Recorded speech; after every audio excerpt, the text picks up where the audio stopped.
Salam, selamat pagi sahabat terkasih. Pagi ini kita belajar satu rahasia penting tentang kehidupan rohani yang kuat. Hidup yang berakar di dalam Kristus.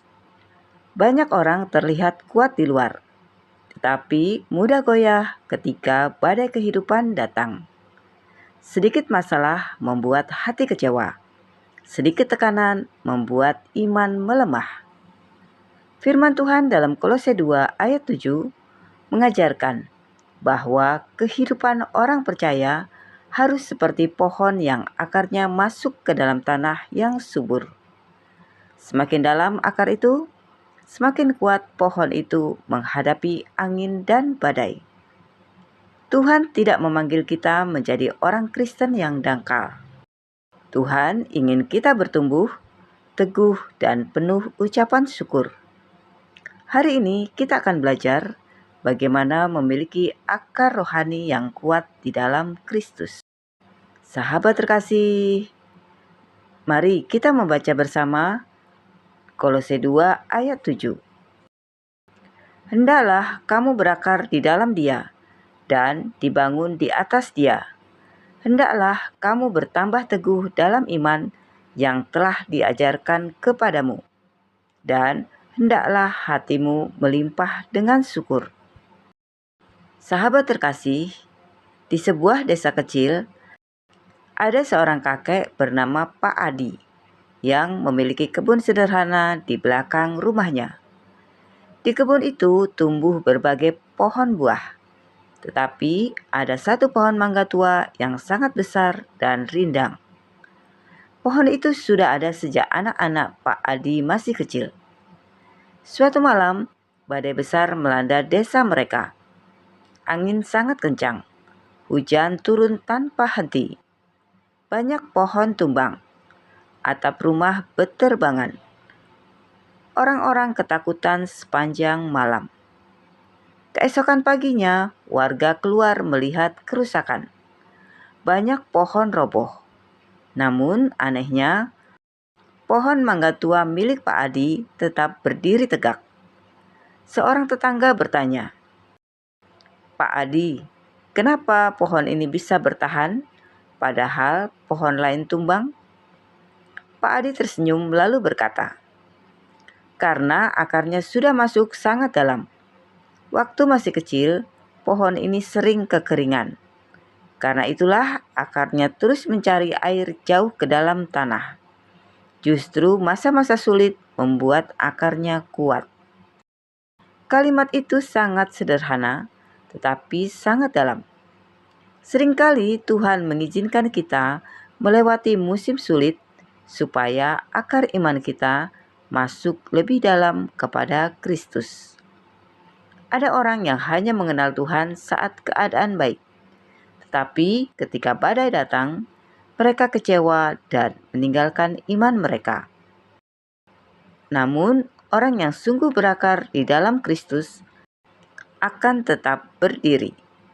Mereka mungkin menangis, tetapi tidak meninggalkan Tuhan. Mereka mungkin lelah, tetapi tetap berdoa. Mereka mungkin terluka, tetapi tetap percaya. Karena akar mereka bukan pada keadaan, melainkan pada Kristus. Sahabat terkasih, mungkin pagi ini hidup kita sedang berada di terpa badai. Masalah ekonomi, tekanan pekerjaan, sakit penyakit, keluarga yang sulit, doa yang belum dijawab, atau hati yang sedang lelah. Jangan buru-buru menyerah. Bisa jadi Tuhan sedang memperdalam akar iman kita. Pohon yang akarnya dangkal mudah tumbang, tetapi orang yang berakar di dalam Kristus akan tetap berdiri sekalipun badai datang. Sahabat terkasih, akar adalah bagian yang tidak terlihat, tetapi sangat penting. Begitu juga kehidupan rohani. Banyak orang fokus pada penampilan luar. Terlihat rohani, aktif pelayanan, pandai bicara, tetapi Tuhan melihat akar. apakah kita sungguh memiliki hubungan pribadi dengan Kristus? Akar rohani bertumbuh melalui doa, membaca firman, ketaatan, penyembahan, dan hidup dekat dengan Tuhan. Orang yang akarnya kuat tidak mudah goyah oleh pendapat manusia. Sahabat terkasih, Paulus berkata, kita harus dibangun di atas Dia. Artinya, Kristus harus menjadi dasar hidup kita. Banyak orang membangun hidup di atas uang, jabatan, pasangan, popularitas, atau kekuatan sendiri. Tetapi semuanya bisa runtuh sewaktu-waktu. Hanya Kristus dasar yang tidak tergoncangkan. Saat hidup dibangun di atas Tuhan, kita punya arah, punya pengharapan, punya damai, dan tetap kuat dalam badai. Sahabat terkasih, iman tidak boleh berhenti di titik awal. Tuhan ingin kita terus bertumbuh. Kadang justru kesulitan adalah alat Tuhan untuk mendewasakan iman kita. Tanpa ujian, kita tidak tahu seberapa dalam kita percaya kepada Tuhan. Iman yang dewasa bukan iman yang tidak pernah menangis, tetapi iman yang tetap percaya di tengah tangisan. Sahabat terkasih, ayat ini ditutup dengan ucapan syukur. Menarik sekali, Paulus tidak berkata, bersyukur hanya saat semuanya baik. Tetapi orang yang berakar di dalam Kristus tetap bisa bersyukur dalam segala keadaan. Karena sumber sukacita mereka bukan situasi, melainkan Tuhan sendiri. Syukur adalah tanda hati yang dewasa. Sahabat terkasih, pagi ini mari kita periksa hati kita. Apakah akar rohani kita cukup dalam? Apakah kita hanya mencari Tuhan saat butuh? Apakah hidup kita sungguh dibangun di atas Kristus?